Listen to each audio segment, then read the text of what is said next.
ในทางที่ผ่านมานี้คณะผู้สอบการเมืองเกี่ยวกับการก่อสร้างทางด่วนแต่นครหลวงเวียงจันทน์ฮานอยระยะที่2เขตเมืองปากสันแขวงบุรีคำไซได้ลงเผยแพร่นิติกรรมเกี่ยวกับโครงการทางด่วนแต่นครหลวงเวียงจันทน์ฮานอยระยะ2เขตเมืองปากสันขึ้นอยู่ที่ห้องการบ้านนาคาเมืองปากสันซึ่งนำพาโดยท่านสุริจันทร์เทียงจันไซ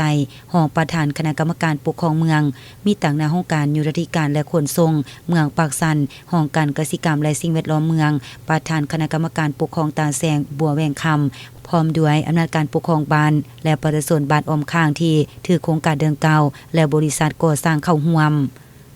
จุดประสงค์ในการเผยแพร่นิติกรรมต่างๆเกี่ยวกับโครงการก่อสร้างทางด่วนนครหลวงเวียงจันทน์ฮานอยในครั้งนี้ก็เพื่อปฏิบัติตามแจ้งการของห้องว่าการสำนักงานนายกรัฐมนตรีฉบับเลขที่561ทับหสนยลงวันที่4เมษายน2023และข้อตกลงของกระทรวงยุทธการและขนส่งฉบับเลขที่20042ทับยทค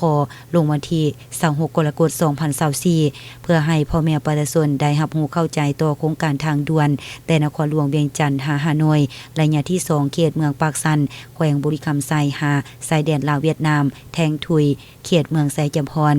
ทางนี้ก็เผยให้พ่อแม่ประชาชนได้เข้าใจเกี่ยวกับทิศทางแผนการพัฒนาเวียกงานก่อสร้างพื้นฐานโครงสร้างโดยเฉพาะการขยายตานางเส้นทางคมนาคมการก่อสร้างทางด่วนเผยให้พ่อแม่ประชาชนพนักงานทหารตำรวจผู้ที่ถูกผลกระทบเข้าใจ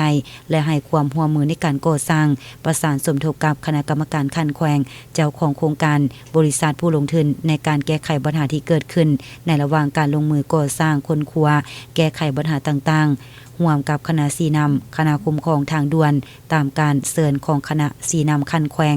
พร้อมกันนี้ในกองประชุมยังได้มีการแลกเปลี่ยนความเห็นคำถามของผู้ถือโครงการทางด่วนจากประชาชนก็คือเจ้าของดินในการชดเชยค่าเสียหายต่างๆ